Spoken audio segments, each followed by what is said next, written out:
All right, last padded practice in the books. Another very physical day. I'm proud our guys have been able to get through the whole spring with a lot of great physicality, a lot of great effort. So we got our last NCAA mandated non-padded practice on Thursday. So we'll do some work that's going to obviously be a little less physical, rehearse some things that we'll do in the spring game, and then be ready to go Saturday. Have you decided how to divide teams up yet? Yeah, we're going to play offense, defense.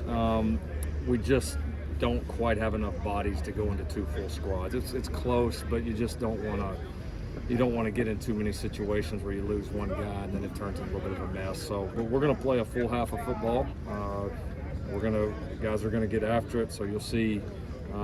We'll have a little scoring system that we've used before that we'll announce here before the game that we tried a few years ago and thought was really successful when we had a roster that was also a little bit low. So a way to kind of make it competitive but not have too many crazy different scoring options so people can keep up with it. So, but should be a great half of football. It's going to be a beautiful day. I'm excited again about all our administration's done to really push this game. What do you feel like you've accomplished in terms of implementing the offense, and what do you still have left to do before the season opens? I would say the base offense is installed. I mean, it is. We've come a long way here in the last, especially the last 2 weeks. We've really made up some ground. So I think we're to the point now where we look pretty functional most of the times. We understand what to do. We're starting to understand some of the adjustments, and now we'll obviously finish up these two, and then we'll see, what the skill sets end up being across the board, and we'll start to try to morph it into making it as good for our skill sets that we have here as possible, and then get ready to go into fall camp. Anything you're looking to see in particular, goals, anything you said ahead of the spring game? On Saturday specifically, I think. I said last night, on the show, I think you got to, handle and respect the opportunity to be in the Coliseum, to get a chance to play football in there, and any chance you get to walk in there with all the greats that have been on that field, you better appreciate it and set a tone and a standard for what football should look like on that field. So that's number one by a mile. Second would be first time for us, some fans in the stands, national TV audience, making sure that all these things we've worked to do, install, that ought to show up on Saturday. We don't need guys that kind of get out, start to do their own thing, lose sight of all the progress that we've made. So I think, one word, trusting all that we've done, put it on display on Saturday, and that'll be enough. Being on national TV, is there hesitation to show too much offensively and for opponents in the season? We'll be smart about it. We're pretty used to spring games getting out to other people, so we'll be smart about it.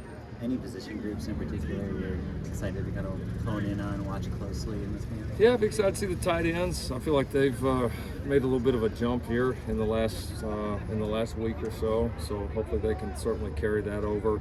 I think anytime you get in a live situation, just to see our tackling, how well that we can tackle both guys in a one-on-one situation, then obviously rallying to the ball and finishing plays. And then I always in these games want to look towards penalties, and obviously you're going to have an aggressive one here and there, but can we avoid the dumb penalty, the selfish penalty, the pre-snap penalty, all of those? And so that's a couple of keys that we'll certainly do. Are you happy to just let whatever red zone or goal line situations happen organically, or do you kind of want to engineer some of those over the course of Saturday? We've gotten quite a bit here, so I don't feel the need that we have to engineer it. But if it comes up, we're gonna turn it loose. How was Caleb's familiarity with you, and obviously you guys working together translated to some of the receivers in terms of helping them with the system? Yeah, no, it's helped having him offensively, having Mario, having Latrell defensively, some guys that have been in the system. It makes a difference. They're a step ahead in the beginning, and now the other guys have caught up. But just to have them there to be able to explain, to watch extra film with the guys, to be out here throwing when these coaches can't be out here. Just another kind of experienced person there. So it's certainly been a big help. It's been a difference maker for us. With portal season coming back up again, we talked a bunch of the transfers this spring, and a lot of them said that you guys were the first school to call. It happened within a half hour. What's the protocol there when the guy hits the portal for you finding out and putting the wheels in motion? Evaluate them first, which is pretty easy nowadays, especially if they played any college ball. That's pretty easy. We get them evaluated pretty quickly. Start to do our homework on his background, and then, but it does move quickly. I mean, listen, you gotta make up your mind pretty quick on if you want to pursue them or not. And so we've now.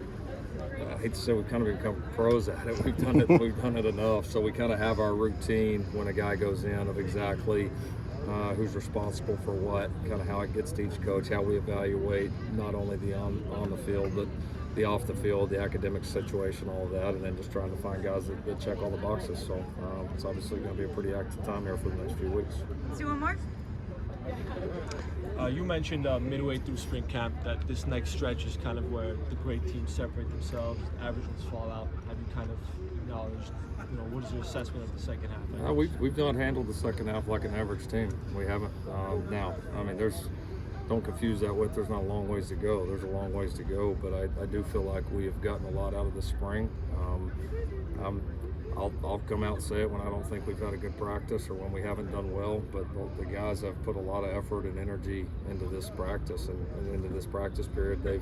They've responded to the things we've put in front of them. I mean, it's the old adage, you can lead a horse to water, you can't make him drink it. And that is so true in coaching. And this group has been everything we've put in front of them. It hasn't all been perfect, but they are really, there's a real sincere effort to try to do everything that we're asking them to do. And if they'll keep doing that, keep listening, kind of keep that humility that we have right now as a group, I think we'll continue to improve quickly.